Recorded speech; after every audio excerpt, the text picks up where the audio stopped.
बोलेगा कि तू नहीं जानता इन दोनों को, तो हम खोद के तेरे हलक में से पता लगा लेंगे तेरे पुरखों तक कि तू किस किस को जानता है। वो तो मैं आपको वैसे ही बता दूंगा मैडम, लेकिन ये हार्दिक गोहिल और ये कल्पना पाठक, इन दोनों को मैं नहीं जानता। कौन है ये हार्दिक गोहिल, ये कल्पना पाठक और बाकी के बचे हुए ये तीन?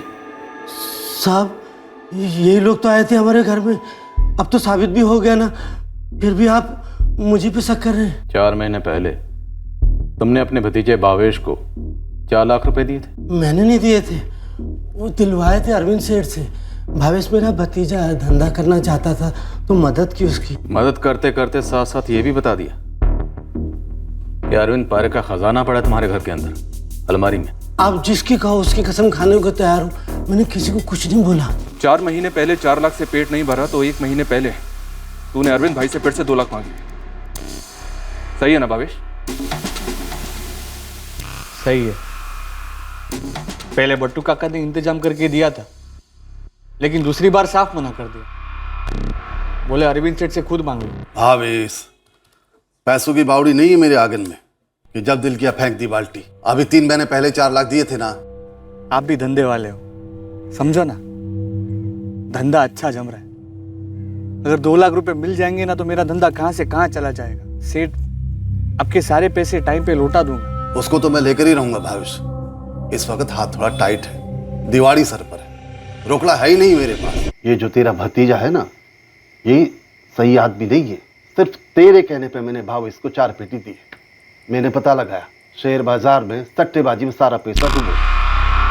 कोई बिजनेस शुरू नहीं किया उसने। मुझे तो जरा भी अंदाजा नहीं था अरविंद सेठ। मेरी 4 तो धंस गए और ऊपर से हिम्मत जो है नहीं, और 2 लाख मांग रहा था मेरे। लेकिन साहब, भावेश इतना भी बदमाश नहीं है कि अपने ही काका के घर में ऐसे नकली छापा पड़वाए। अब किसी की शक्ल से कहां पता चलता है कि वो कितना बदमाश है? खुद को ही देख लो। सबका कहना है कि बटुक बड़ा सीधा है, बड़ा भोला है। हमारे सेठ भी यही कहते हैं और लगते भी हो, लेकिन पूरी पॉसिबिलिटी है कि अपने भतीजे भावेश के जरिए ये रेट तुमने डलवाई।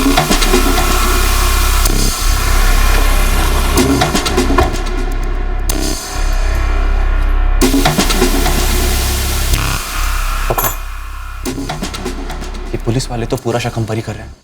आपका और मेरा पीछा तो कर ही रहे थे, अब तो ये लोग मम्मी का भी पीछा कर रहे हैं। ये लोग तो दुकान पर भी नजर रख रहे हैं। मैंने शायद बटुक के पैसे रख के गलती कर दी। बहुत ही मोटी गलती तमें कही रही पुलिस पे कंप्लेन करके। ये तो वही वाली बात हो गई ना कि आ बैल और मुझे मार। एक मिनट साहब। जो एक तो ना ही मैं ये बट्टू काका के टीम में हूँ और ना ही मैं अरविंद सेठ की टीम में हूँ। और ये 5 लोग कौन है, ये क्या करते हैं, मेरा इनसे कुछ लेना देना नहीं है। लेकिन लेन देन तो लाखों का हुआ है भावेश, और सट्टा बाजार में लाखों सिक्कों जैसे उछलते हैं और पानी जैसे बहते हैं। अगर मेरे हाथ लाखों लग गए होते तो क्या मैं लल्लू जैसे आप लोगों के हाथ में आ जाता? अगर तू लल्लू नहीं है ना, तो लल्लू हम भी नहीं है भावेश। अब सीधी तरह से बोल, अरविंद भाई ने अगर तुझे उधार नहीं दिया तो कितने लाख का कमीशन दिया इस रेट के नाटक को रचने के लिए? मतलब काश ये बात सच होती, और काश कमीशन नहीं, सारा का सारा माल मेरे हाथ में लग गया होता। कम से कम ऐसे खाली हाथ आपके सामने बैठकर गिड़गिड़ाना तो नहीं पड़ता था कि मैं बेकसूर हूं। सारे सस्पेक्ट पर से नजर एक पल के लिए भी नहीं हटी, लेकिन शायद सबको ये बात मालूम थी कि उन पर हमारी नजर है, और शायद इसीलिए वो लोग हर कदम सोच सोच कर रख रहे थे। हाँ भाई, जरा देखो तो आप इनको जानते हैं क्या? हमें अगला सुराग जो मिला वो इन्हीं 5 लोगों में से एक के बारे में था। अरे हाँ, तो राजू भाई है, राजू भाई झाला। कौन से राजू भाई? ये राजू भाई चाबी बनाता है, चाबी बनाने का काम करता है। अपनी साइकिल पे ही पूरी दुकान लेके घूमता रहे। चाबी चाबी।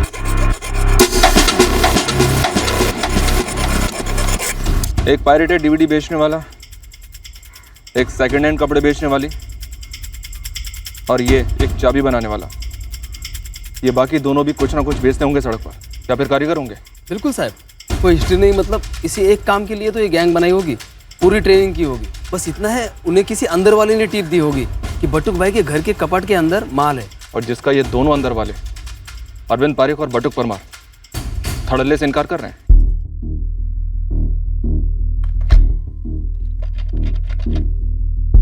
कौन बोल रहा है? मैं क्राइम ब्रांच से assistant sub inspector Ruchika Thakkar बोल रही हूँ। क्या काम है मैडम? पहले नाम तो बोल अपना, फिर मैं काम बोलती हूँ। हितेश। भावेश परमार को कैसे जानता है तू? मेरा मोटा भाई है। काम क्या करता है तू? अरे मैडम, आपने तो इंटरव्यू शुरू कर दिया, नाम बोला, अभी काम बोलो ने। सीधे आभानगर क्राइम ब्रांच ऑफिस आ जा, अभी की अभी। आधा घंटा देती हूँ तुझे। फिलहाल काम ढूंढने का काम कर रहा हूँ मैडम। मतलब बेरोजगार है? फिर तो पैसों की कमी भी होगी। कहीं आप बट्टू काका के घर पे हुई चोरी में मुझ पे शक तो नहीं कर रहे हैं ना? ऐसा कोई कारण है कि मैं तुझ पे शक ना करूं? अरे क्या मैडम, खबर मिलते ही होश उड़ गए थे मेरे कि बट्टू काका के पास इतने पैसे थे।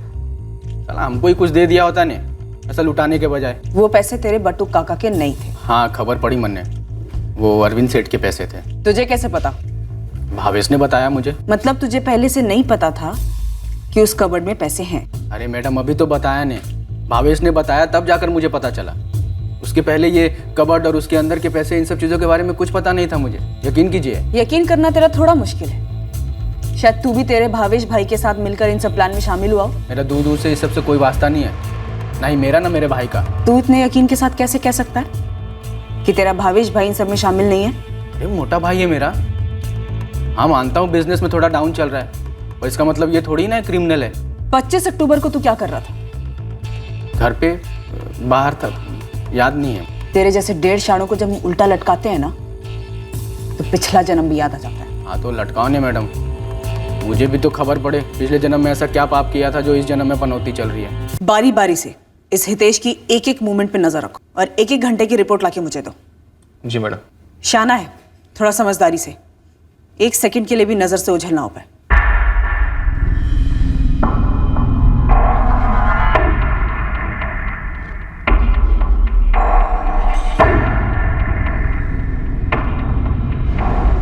भावेश और हितेश तुम्हारे चचेरे भाई, कैसे रिश्ते हैं उनसे? अच्छे हैं सर, मतलब एक दूसरे के घर में आना जाना होता है। कभी बात बात में उनके सामने मुंह से निकल गया घर में जो बंद अलमारी पड़ी है उसमें इतने ज्यादा पैसे? नहीं सर, नहीं। तुम दोनों को मालूम था कि उस अलमारी में इतने ज्यादा पैसे? वो हमें अंदाजा था, लेकिन हमने कभी उस बारे में बात नहीं की। कभी आप पंटोरों का पता लग गया है और उस हार्दिक डीवीडी के घर का भी पता लग गया है। इसका एड्रेस मैसेज कर, और सुन गोविंद, हिलना मत वहां से, मैं पहुंच रहा हूं।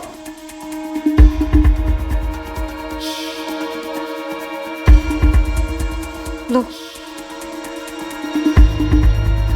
मैंने तो पहले ही कहा था ये कबाट आफत है, आफत। अबे जो ने शू થઈ ગયો। हसमुख भाई का भी फोन था, कह रहे थे भावेश और हितेश दोनों को पुलिस रगड़ रही है। हितेश को तो रोज हाजिरी लगाने बोला है थाने में।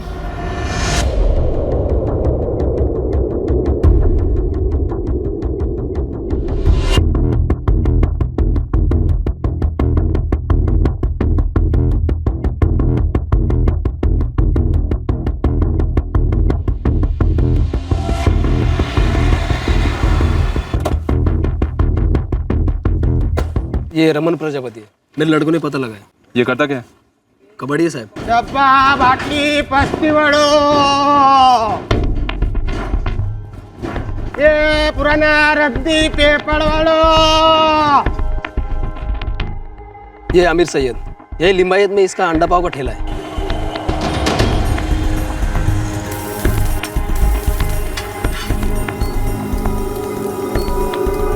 मतलब एक तरीके से सबके सब ठेले वाले ही हुए, बटुक परमार के तबके के। हाँ, ऐसा बोल सकते हैं। इस हार्दिक गोयल का घर कौन सा है?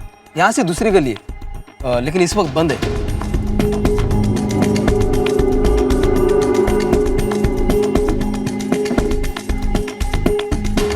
अरे क्या आपने?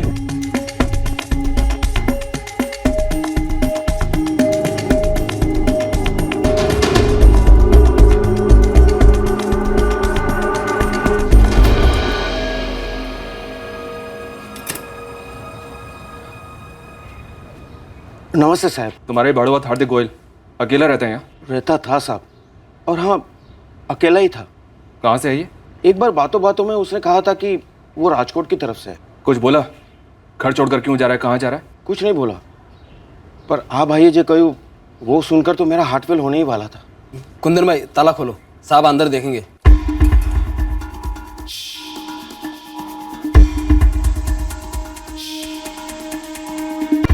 सब कुछ सबमिट कर गया? साहब उसके पास ज्यादा सामान था नहीं तो वो ले गया होगा। तो ठीक 26 अक्टूबर को घर खाली कर गया? 25 को जब मैं घर पे था तो हार्दिक आया था मेरे पास। ये आपके घर की चाबी। हम अचानक हार्दिक राजकोट लौट रहा है क्या? नहीं, सूरत के बाजू में एक नए काम की बात चल रही है ना, तो वही काम पक्का करने जा रहा हूँ। अरे क्या है ना, डीवीडी का धंधा कर करके ना मजा नहीं, अभी फिर ढंग का करना पड़ेगा ना। यहाँ तो बहुत सारी बात है, लेकिन जा कहाँ रहा है? अहमदाबाद, बड़ौदा, ये सीधे मुंबई? कितना पूछते हो? मजाक कर रहा हूँ। एक बार सब पक्का होगा ना, बाद में सब बता दूंगा। चलो। अगले दिन जब वो चाबी देने आया तब भी उसने नहीं बताया कि वो कहाँ जा रहा है। इन तस्वीरों को ध्यान से देखो। कभी किसी को देखा हो रूम पर आते हुए? खासतौर से इस लड़की को? मैंने पहले इनको कभी नहीं देखा। तुम किसी बटुक परमार को जानते हो? नहीं साहब। एक पायरेटेड डीवीडी वाला, एक सेकंड हैंड कपड़ा बेचने वाले, एक कबाड़ वाला, एक चाबी वाला और एक अंडापा वाला, ये पांचों मिलकर लाखों का चूना लगा गए और कोई हिस्ट्री नहीं। सूरत में भी नहीं मिली सर। राजकोट भी डिटेल्स भेजी, लेकिन अब तक वहां से भी कोई इन्फॉर्मेशन नहीं। ये पांचों सड़क पर अलग अलग धंधे करते थे, तो जाहिर सी बात है ज़्यादा पढ़े लिखे तो होंगे नहीं, पर फिर भी क्राइम ब्रांच की एक्टिंग, आईटी वालों की एक्टिंग कैसे? ये सारे के सारे बटुक परमार के तबके के ही हैं सर। उसी ने ट्रेनिंग दी होगी। और ये भी हो सकता है सर परिवार को कुछ पता ही ना हो, ये बटुक सोलो खेल रहा हो। ये अरविंद पारेख और उसका बेटा धीरज पारेख, इनका भी मकसद तगड़ा है। सर ये गैंग सोलो सिंगल खेल गया हो या मिक्स डबल खेल गया हो, या ये सब के सब एक ही टीम है और मिलकर हमारे खिलाफ खेल रहे हैं? जो भी है, अभी तक तो हर गेम यही जीत रहे हैं। सर हितेश की ट्रैकिंग में कुछ काम का निकला है। जल्दी बोलो रुचिका, हमें इस केस में अब ब्रेक थ्रू मिलना ही चाहिए। सर ये फोटोज।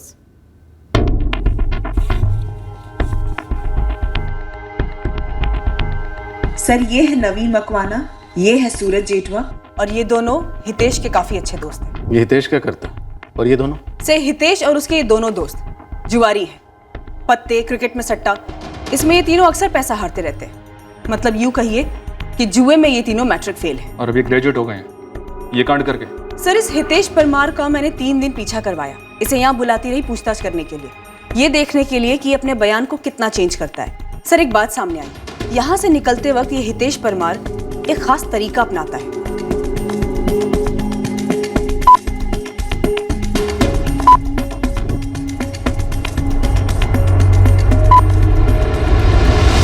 सर जब जब ये हितेश परमार यहाँ आता है पूछताछ के लिए, सबसे पहले ये अपना फोन स्विच ऑफ करता है और यहाँ से निकलते ही फोन ऑन करता है और इसकी बात शुरू हो जाती है लगातार।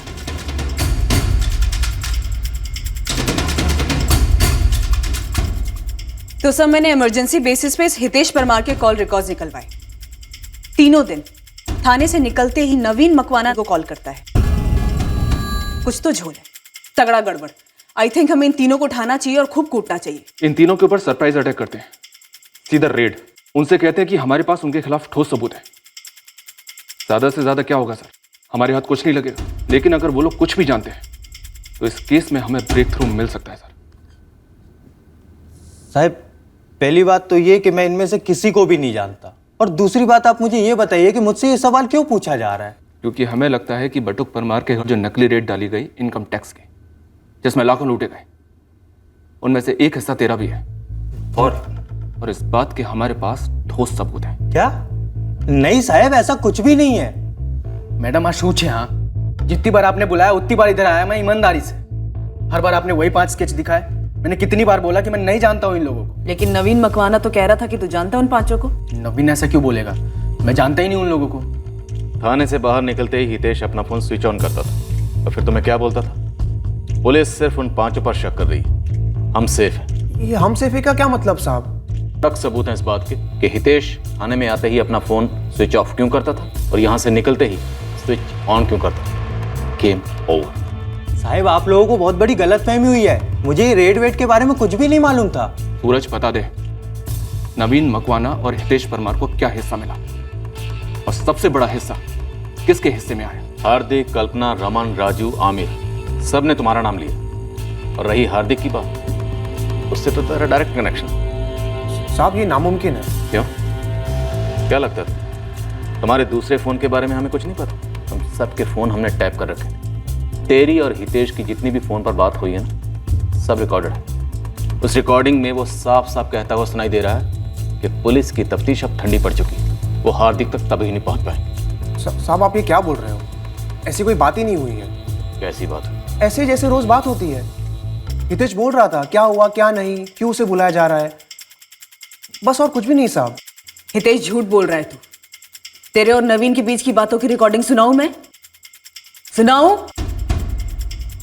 हमने तुक्का फेंका था, सही में तुक्का, लेकिन तुक्के से ही तीर सीधा निशाना चीर गया। एक बात पहले ही बता दो, प्लान पूरा बताना, आधा अधूरा नहीं, समझे? चलो हो जाओ शुरू। कसम से बोल रहा हूँ साहब, हमें रेड वेड के बारे में कुछ मालूम नहीं था। हम तो बस चोरी का सोच रहे थे। चोरी का प्लान था? प्लान था साहब, लेकिन फेल हो गया ने। हमने तो कुछ किया ही नहीं।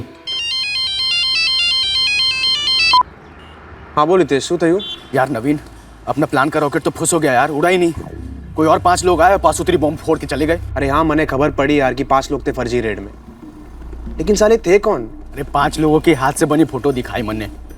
जो कोई हार्दिक गोहिल करके और उसके साथ एक लड़की है कल्पना पाठक, और राजू करके कोई है, साथ में 2 लोग और भी हैं, पर पुलिस को उनके नाम नहीं मिले अभी तक। यही तो बात होती थी ना हमारी साहब, हम तो बस प्लानिंग में ही रह गए और कोई और चिड़िया खेत चुग कर उड़ भी गई। हम ये कबूल करते हैं कि हमने इसके बट्टू काका के घर को लूटने का प्लान बनाया था।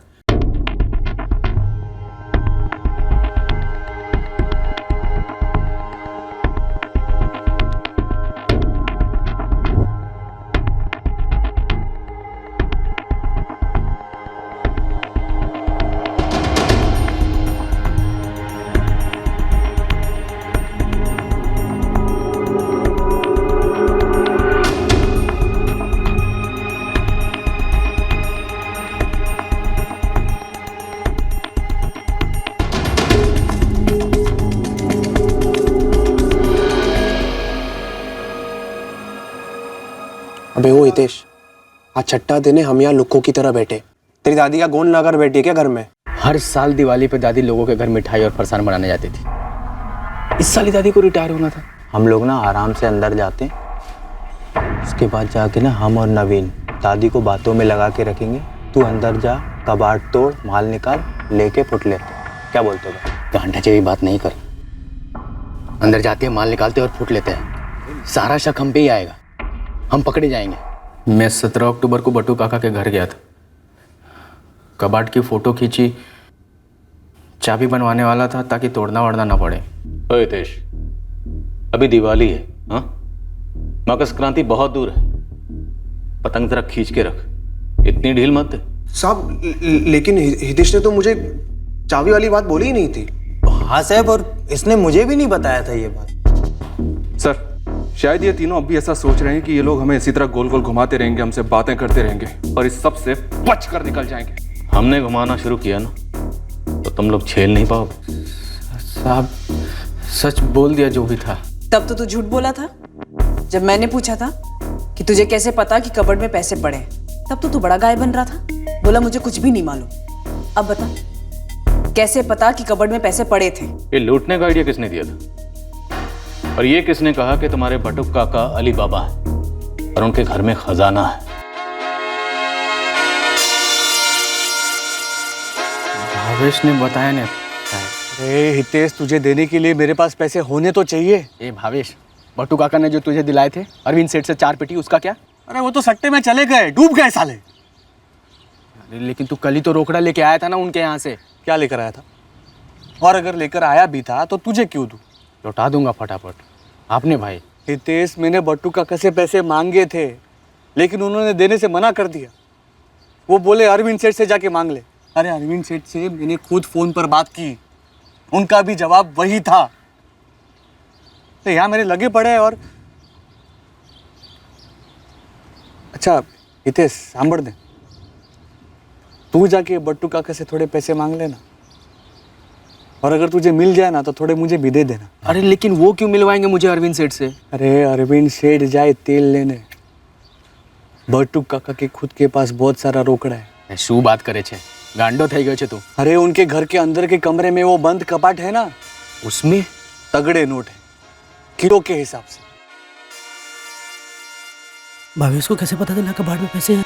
अरे काका आप ही ने बोला होगा ने। लेकिन वो पैसे मेरे नहीं हैं। मालूम है, आपके होते तो खैर। काका 10-20 हजार दो ने, लौटा दूंगा जल्दी। सुनाई कम देता है तो कान में तेल डाल। वो पैसे मेरे नहीं हैं, अरविंद सेठ के हैं। कबाड़ भी उनका है, ताला लगा है, चाबी भी उनके पास है। चाबी बनाने में कितना टाइम लगता है काका? नाम बनाने में पूरी जिंदगी लग जाती है हितेश। ईमानदारी से कुछ काम कर और ऐसी फालतू बातें करना ही मत, सोचना ही मत। अब भी झूठ? सच है साहब, सब कुछ सच सच बोल दिया ने। हमने लूटने का प्लान बनाया लेकिन लूट नहीं पाए, वहां भी किस्मत खोटी साली। पहले ये हितेश, नवीन और सूरज मिलकर लूटने का प्लान बनाते, फिर अरविंद पारेख के घर पर असली रेड होती और बटुक परमार के घर पर नकली, और फिर अलमारी साफ। ये इत्तेफाक तो नहीं हो सकता। सर ये तीनों अब भी कुछ तो छिपा रहे हैं, कुछ तो बहुत बड़ा झोल है इनमें। वो हितेश, ये कबाड़ का फोटो लिया, चाबी बनाने वाला था, सब तू क्या फेंक रहा था अभी? गांडोच है? फेंका नहीं रे, सच में सोचा था। अरे साला हम लोग को क्यों नहीं बताया तू? बताने से पहले कांड हो गया ना, फिर क्या बताता? इन लोगों का चोरी का प्लान हर बार फेल हो रहा था, तभी अरविंद पारेख के घर हुई असली रेड के बारे में इनको पता चला होगा, आइडिया आया होगा नकली रेड का। और उन 5 लोगों की गैंग शायद इन्होंने ही तैयार की होगी, शायद ट्रेनिंग भी इन्होंने ही दी होगी। 5 को ना सही, इनमें से कम किसी एक को तो तैयार किया ही गया होगा, जो है इस गिरोह का लीडर हार्दिक गोहिल। 50 रुपया में 50 पूछे 50 रुपया बेचना। ए धंधे के टाइम खोटी मत कर। हाँ तू जा यहाँ से। धंधे की बात कर रहा हूँ, एक्टिंग करेगी। डीवीडी का धंधा छोड़ के तू फिल्म बनाएगा? चल फिल्म नहीं बनाने वाला हूँ, रुपया छापने वाला हूँ। हाँ अरे वो भी जैसे वैसे नहीं हो, छोटे मोटे नहीं, तगड़े रुपए सॉलिड। इनकम टैक्स अफसर की एक्टिंग। अरे हार्दिक भैया, तूने कभी मेरे को ऊपर से नीचे तक देखा है कि नहीं? रमन ढंग के कपड़े पहनेगा और कम बोलेगा ना तो निकल जाएगा अफसर के रोल में। हे भाई ये मारू काम नहीं, फिल्म की स्टोरी लिख रहा है क्या? स्टोरी नहीं, अपनी तकदीर लिख रहा हूँ। तू बोल नहीं, तेरी तकदीर भी लिख देता हूँ। डुप्लीकेट ओरिजिनल के बिना नहीं बनती है ना हार्दिक, अब बिना ओरिजिनल के कैसे बनाऊंगा? ये राजू, लोगों की ओरिजिनल चाबी खो जाती कि नहीं? इसी में तो अपनी सबसे ज्यादा कमाई है ना भाई, लेकिन उसके लिए पहले दरवाजा देखना पड़ेगा, पछी ताला देखना पड़ेगा, पछी माप लेना पड़ेगा, नहीं पछी चाबी बनाना पड़ेगा। कबाट है कबाट, और बाहर कोई ताला है ही नहीं, कबाट के अंदर ताला है। तोड़ फोड़ नहीं करने का, एकदम नजाकत से दरवाजा खोलने का और निकल जाने का। डाका वाका डालने का प्लान तो नहीं है ना? डाका कौन डालते? चोर लोग। हम लोग तो अफसर लोग हैं, अफसर लोग। ये पुलिस की वर्दी पहन के किसी से हफ्ता वसूल करने का क्या? एक बार हफ्ता वसूल करेगा तो जिंदगी का एक हफ्ता बदलेगा। ज्यादा से ज्यादा तू देसी की जगह पे विलायती पिएगा। बे आमिर, थोड़ा हाइट से ऊपर का सोच, थोड़ा बड़ा सोच। बड़ा बड़ा बोले तो कितना बड़ा? एक ही झटके में सारी जिंदगी की कमाई अंदर। देखो, इसमें हॉलीवुड की पिक्चर भी है और इसमें बॉलीवुड की पिक्चर भी है। एकदम ध्यान से देखना। ए हार्दिक, ये क्या धंधे के टाइम पे तू पिक्चर दिखा रहा है, वो भी नौटंकी सीखने के लिए? पैसे देगा इसके? अरे पैसे कमाने के लिए तो दिखा रहा हूँ, ये देखेगी तभी एक्टिंग सीखेगी ना। देखकर सीखना क्या है? वैसे नागिन डांस ना मैं सब हीरोइन से अच्छा करती हूँ, करके दिखाओ। बचा के रखा, छापे के बाद पार्टी में कर लेना। ए हार्दिक, लेकिन ये छापा कैसे पड़ता है हमको किधर पता है? अरे ये देखेंगे और सीखेंगे छापा कैसे पड़ता है।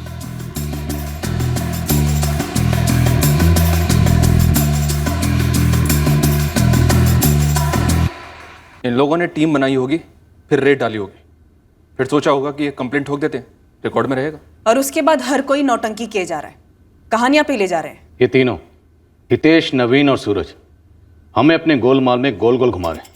अब थोड़ी सर्कल सिरा हम भी इन्हें दिखाते। तोड़ो इन तीनों को, अच्छी तरह से तोड़ो। इस लूट का प्लान इन तीनों ने आगे किया होगा। अब इस केस का ब्रेक थ्रू भी हमें ये तीनों से मिलेगा। हितेश, नवीन, सूरज, उठो। एक तरफ हम हितेश और उसके साथीदार नवीन और सूरज के साथ निपट रहे थे, और दूसरी ओर मामला और गरमा रहा था। बटुक क्या है? जय श्री कृष्ण हसमुख भाई। बटुक, चोरी तेरे घर में हुई है और घर मेरा उजड़ रहा है, वो पुलिस हितेश से मिलने भी नहीं दे रही है। पर हसमुख भाई, बुरी नजर तो रखी थी ना हितेश ने, और हम क्या यहाँ मजे में हैं? पुलिस हम पर भी तो शक कर रही है ना। और बापूजी, हमने कभी भावेश भाई और हितेश भाई का नाम भी नहीं लिया। बात समझाओ ना इन्हें, केस पाछो ले ले। अरे पैसा तो अरविंद भाई का था, उन्होंने बेवकूफी की यहाँ रखने की, लेकिन फंस गए हम सब ना बेकार में। हसमुख भाई, केस वापस लेने का क्या मतलब है? केस में थोड़ी करियो छे, अरविंद भाई करियो छे। तो अरविंद भाई ने समझा ने, दिवाली के माहौल में पूरी मनुष्य छाई हुई है और मेरा बेटा वहां जेल में सड़ रहा है। अरे बटूक, इसमें मैं क्या कर सकता हूँ? पुलिस तो अपना काम करेगी ही ना। और पता चला ये हितेश तो तुम्हारे घर लूटने वाला था। कोई दूध का धुला हुआ नहीं है हितेश। और ऊपर से पुलिस तो मेरे पर ही शक कर रही है कि मैंने फर्जी रेड करवाई है, ये तुम्हारे भतीजे भावेश और हितेश को कमीशन देकर। अरविंद सेठ, सबसे बुरी दिवाली साबित हो रही है। हमारे दोनों घर में दिए नहीं, आग जल रही। अब ये आग सिर्फ पुलिस ही बुझा सकती है। बीच में पड़ोगे तो आग में तेल डालने जैसा होगा। मैं ये केस वापस नहीं ले सकता। हसमुख भाई, वो अरविंद सेठ कह रहे हैं कि केस वापस नहीं ले सकते। मैं सब समझता हूँ बटुक, तुझे अरविंद भाई की पड़ी है, लेकिन अपने भाई भतीजे और अपने परिवार की नहीं पड़ी है। कहीं छापा तो तूने नहीं पड़वाया बस मेरे बेटे को फांसने के लिए? बस यही बाकी था। आप भी मुझ पे इल्जाम लगा रहे हो। ये सब ना बटुक भाई ने करवाया। पहले लूट का प्लान बनाया, तब क्या करता? कह देता कि घर में चोरी हुई है। फिर उससे भी आगे का सोचा, अच्छा ड्रामा रचा कि रेड पड़ी है। तो अच्छा हुआ कि वो पुलिस ने हितेश को पकड़ लिया। वो हितेश है ना 100% भागीदार है बटुक भाई के साथ ये सब में। अब जब पुलिस सब सच उगलवाएगी ना, तब सारा दूध का दूध और पानी का पानी हो जाएगा, देखना। जो लीड हमारे हाथ लगी थी और जिस दिशा में हमारी तहकीकात आगे बढ़ी थी, वो लीड भी सही थी और वो दिशा भी सही थी। वक्त जरूर लगा, उन्होंने हर तरह की कहानियां बनाने की कोशिश भी की, पर आखिरकार सच के दबाव जैसा कोई दबाव नहीं। साहब, मैंने चोरी का प्लान कबूल किया नहीं, ये काफी नहीं है क्या? हाँ, कैसे काफी होगा? चोरी नहीं हुई है, छापा पड़ा है, फर्जी छापा। ना तो पैसे वापस आए और ना ही छापा मारने वाले। छापे का प्लान हमारा नहीं था ने साहब। तो फिर किसका था? बोल। तो उन 5 लोगों को अच्छी तरह से जानता है हितेश? नहीं साहब, नहीं। मैंने तो 26 तारीख को खबर पड़ी रेड के बारे में। अच्छा, कैसे? हमने तो कोई इश्तेहार नहीं दिया था। नवीन से। किस? फिर से बोल। नवीन से। क्या बोला? नवीन ने बोला कि बट्टू काका के घर में रखे हुए पैसे लूट लिए गए और हम तीनों को भी हमारा हिस्सा मिलेगा। लूट हो गई?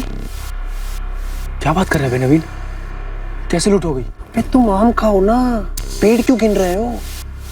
हम तीनों को हिस्सा मिलने वाला है इसमें। कौन देने वाला है हिस्सा? अरे बोलना, कौन देगा हिस्सा? फिर बाद में मैंने खबर पड़ी कि काका के घर में नकली रेड हुई। फिर मैंने 2 और 2 मिलाया। अब तू सारा किया कराया नवीन के माथे मर रहा है? हाँ? नहीं, नवीन के सर नहीं मर रहा हूँ। आप सूरज से भी पूछ लीजिए। नवीन से हम लोगों ने कितनी बार पूछा, उसने कैसे 5 लोगों को खड़ा किया, कैसे छापा पड़वाया, अब तक उसने कुछ नहीं बताया। देख नवीन, इस हितेश की तो हमने हवा टाइट कर दी। अब अगर तूने सब कुछ सच सच नहीं बताया ना, तो तेरी भी हवा ऐसी टाइट करेंगे कि जिंदगी भर याद रखे। साहब, लेकिन मैंने छापा नहीं मरवाया। एक बात समझ ले, यहाँ पे कोई वॉलीबॉल का मैच नहीं हो रहा जो एक दूसरे की तरफ बॉल फेंक रहे हो। सब कुछ सच सच बोल दे। कोई भी कहानी बनाई ना, इस बार दिवाली पे बम नहीं, तुम दोनों को फोड़ेंगे। अब मैं उन 5 को नहीं जानता साहब। मैं बोलता हार्दिक गोयल को मैं जानता हूँ साहब, लेकिन मेरे उससे बात सिर्फ लूटने की हुई थी, छापे वापे की बात नहीं हुई उससे साहब। क्या फायदा तेरे पिक्चर का एक्सपर्ट होने का? आगे कोई पिक्चर में ऐसा कोई तो आइडिया दिखाया होगा ना घर लूटने का। तू बिल्ला मैंने किए कि कबाड़ में पैसे कितने? वो तो मैं नहीं जानता, लेकिन इतना पता है कि वो पैसे अरविंद सेठ के, जिनका पार्ले पॉइंट में ज्वेलरी का शोरूम है। बहुत कड़क पार्टी है यार, जौहरी लोग हैं। पैसा हजारों में तो होगा नहीं, उनका दिन का गल्ला है ना लाखों रुपए का। लक्ष्मी माता के चरणों में पहुंचने के बहुत सारे रास्ते दिखाए गए पिक्चर में। एक तरीका है जमीन में सुरंग करके, दूसरा तरीका है डायरेक्ट पाइपलाइन से जो कबाड़ में निकलती। कई गुना ज्यादा हमारा हाथ लगा है। तो अरे भाई, उसी हिसाब से तुम्हारा भी हिस्सा रेडी किया है। जल्दी बोलो कहाँ मिलना है। सुबह सुबह देसी दारू के नशे में तो नहीं है ना हार्दिक? ये करार रे, बड़े बड़े नोटों का नशा चढ़ा हुआ है। सुनो, घर तुमने दिखाया था ना, इसलिए एक हिस्सा तो तुम्हारा बनता ही है। आज के आज मिल और अपना हिस्सा ले ले।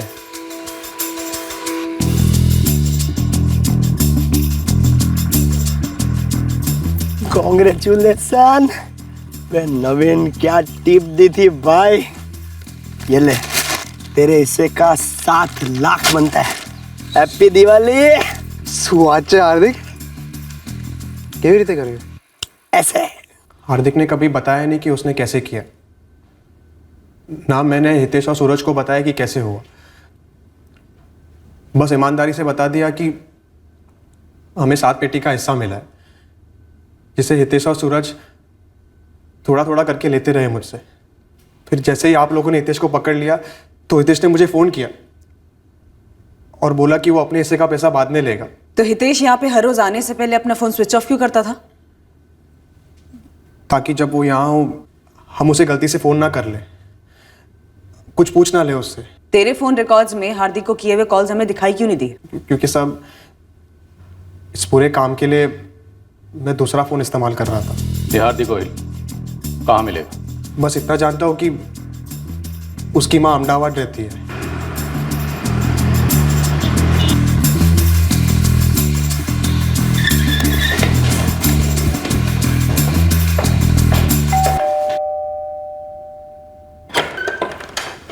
बोलो भाई, कौन चाहिए? एक फिल्म की डीवीडी चाहिए। चोरी वोरी की होगी तो भी चलेगी। हॉलीवुड है कोई? अच्छा, ऐसी कोई चकाचक फिल्म है आपके पास जिसमें वो नकली छापा पापा मारा जाता है घर पर? आप लोग कौन है? क्राइम ब्रांच असली। 40 लाख? हाँ सर। हार्दिक कह रहा है कि उसने 2 लाख खर्च कर दी। और सर हार्दिक ने 7 लाख रुपए दिए नवीन मकवाना को। टोटल हो गया 49। मतलब सर सिर्फ 11 लाख बटे इन चारों के बीच में। ये हार्दिक फर्जी टीम के ड्रामे का हीरो है।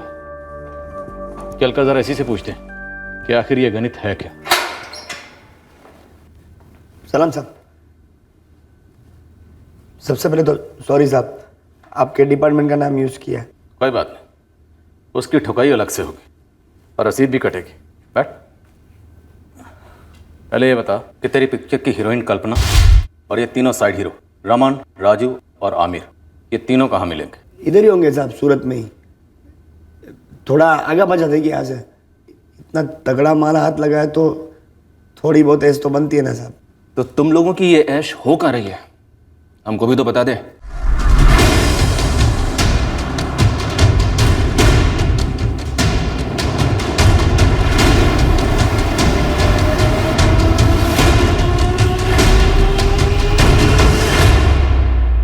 सर कुल मिलाकर 1,97,00,000 बरामद हुए। कुछ लाख इन लोगों ने उड़ा दिए। और सर बटुक परमार और उसकी फैमिली के मोबाइल भी मिले। मतलब टोटल रकम जो लूटी गई वो थी 2,17,00,000 रुपए। और अरविंद पारेख ने हमें क्या बताया? मैं 60 लाख। खुद के पैसे गिनने में इतनी बड़ी गलती? पापा पूरी गैंग पकड़ी गई क्या? हाँ दिख रहा। और लगभग सारा पैसा भी बरामद हो गया। हितेश को हिस्सा मिला उसके दोस्त नवीन से। उसे सब पता था। तुम दोनों को भी पता था? बात करो जो पप्पा, कबाट में इतने सारे पैसे हैं, मुझे तो नहीं पता था। मुझे भी नहीं पता था पापा। अरे मुझे तो सोचकर ही चक्कर आ रहा है कि हमारे घर में उस कबाट में 2 करोड़ जितने रुपए पड़े थे। तुझे पता था? नहीं वाह। अरे शुक्र मनाओ कि फर्जी छापा था और हमें बेवकूफ बना के चले गए। लेकिन असली लुटेरे चोर आते थे तो 2 करोड़ रुपए के लिए हम सबको खत्म कर देते थे, समझे? इसमें कोई शक नहीं कि इस पिक्चर में लीड रोल तेरा था, पर कहानी भी तो किसी ने लिखी होगी ना। कोई डायरेक्टर होगा, प्रोड्यूसर होगा, उनका नाम भी तो सामने आना चाहिए ना। साहब सिर्फ स्टोरी का आइडिया नवीन का था कि अरविंद सेठ का काफी माल बटुक भाई के घर में पड़ा है, उसे लूटना है। बाकी पूरी पिक्चर वन मैन शो। कैसे कर लिया? किसी का असिस्टेंट थे या फिर कहीं से ट्रेनिंग वगैरह ली? ट्रेनिंग कहाँ पर पड़ेगी साहब, गॉड गिफ्ट। एकलव्य की तरह सारे गुरुजनों की सब पिक्चर देखी, एकदम एक एक सीन बराबर से याद किए कि बटुक भाई को कैसे लूटना है और बिना किसी खून खराबे के। और ये इनकम टैक्स का आइडिया, ये किसने दिया? साहब मैं बटुक भाई और अरविंद सेठ दोनों का पीछा कर रहा था, स्टडी कर रहा था। तब अरविंद सेठ के यहाँ पे सचमुच इनकम टैक्स का छापा पड़ा, तो उसकी खबर मुझे लग गई।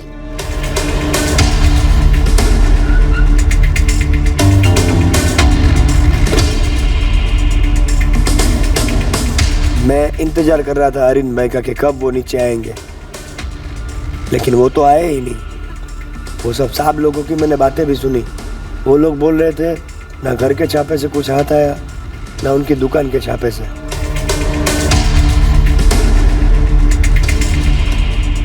ये छापे का आइडिया एकदम सरस लगा, लूट बूट से कई गुना आसान और मजेदार भी सर। फिर मैंने कास्टिंग की अपने आजू बाजू के लोगों में से, तो ये 4 न्यू कमर्स मिले जिनमें भूख थी कुछ कर दिखाने की, तो मैंने मेहनत की इन लोगों पे।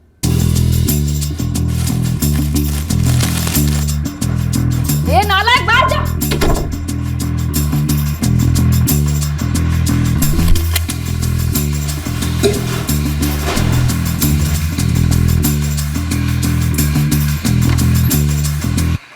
सारी टीम को छापे के लिए पूरी तरह से तैयार किया।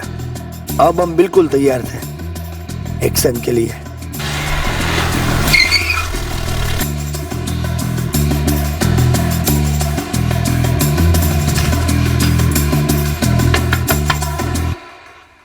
मेहनत रंग लाई साहब। बटुक भाई को साथ में ले जाना, ये भी तेरी स्क्रिप्ट में लगा था क्या पहले से? हाँ साहब, हार्दिक ने हमें सब कुछ पहले ही बता दिया था और चाबी पिलाई थी बटुक भाई को। तुम लोग बटुक भाई को जिस रास्ते पर लेकर गए थे, बटुक भाई ने वो रास्ता दिखाया हमें। एक चाय वाली मिली और उसने कहा कि तुम लोग वहां नहीं आए थे। वो चाय वाली भी तेरी एक्टर थी क्या? फर्जी चाय वाली? नहीं साहब, ये तो स्क्रिप्ट में था ही नहीं। फर्जी चाय वाली? अरे हमने तो गाड़ी असली चाय वाले के पास रोकी थी ने। किस रूट से गए थे तुम लोग? गाड़ी किसकी थी? जिस रूट पर हार्दिक गोहिल और उसका गिरोह हमें लेकर गया, वो बटुक के बताए रूट से बिल्कुल ही अलग था। जिस चाय की दुकान पर वो रुके थे, वो बटुक की बताई गई चाय की दुकान से काफी दूर थी। इस फर्जी छापे के ऑपरेशन में जिस गाड़ी का इस्तेमाल हुआ, वो किराए की। हमने उस गाड़ी को हिरासत में ले ली। बटुक जी, आपने हमें जो जो बताया था सब सही था, लेकिन जो रास्ता बताया था वो रास्ता सही नहीं था। गलती से हुआ होगा साहब, मैं इतना डरा हुआ था ना, लेकिन मैंने कभी झूठ नहीं बोला साहब। आपने कभी झूठ नहीं बोला, लेकिन आपके सेठ ने, अरविंद सेठ ने जरूर झूठ बोला। टोटल कलेक्शन 2,17,00,000, उसमें से 7 लाख दिए राइटर नवीन को और बाकी की पूरी रकम पूरी यूनिट में बांट दी। बोलो ना भाई, किसको कितना मिला? हाँ साहब, ये हार्दिक टपोरी और चिरकुट है लेकिन ईमानदार है साहब। सबको बराबर दिया साहब। हाँ साहब। सबको बराबर मतलब 42? हाँ साहब, पूछो ना इनको, दीगा नहीं है? हाँ साहब। मुझको साहब देखो, एक तो किसी को मारा बारा नहीं, बराबर, कोई खून खराबा नहीं, ऊपर से ब्लैक मनी। हम लोगों ने 5 हिस्से तो किए ही थे, ये आप तीनों को मिला के 8 हिस्से कर लेते हैं। आपकी दिवाली भी हैप्पी हो जाएगी, मान जाओ ना साहब। लक्ष्मी जी की सौगंध खा के कहता हूँ, हम 5 में से कोई मुंह नहीं खोलेगा। नहीं खोलेंगे सर, नहीं। हार्दिक, हमने क्राइम ब्रांच और इनकम टैक्स वालों की एक्टिंग बहुत अच्छी की और सबसे करवाई भी। अब ना तुम लोग कैदियों की एक्टिंग की प्रैक्टिस शुरू कर दो, क्योंकि ये सीरियल बहुत लंबी चलेगी। शुरू हो जा। भूल थी गई, मैं पूरा का पूरा टैक्स भर दूंगा। अब आपके पास और कोई चारा भी नहीं है। सारा पैसा हमने जब्त कर लिया, पूरा डिक्लेयर होगा। अब आपको टैक्स के साथ जुर्माना भी भरना होगा। मैडम जी।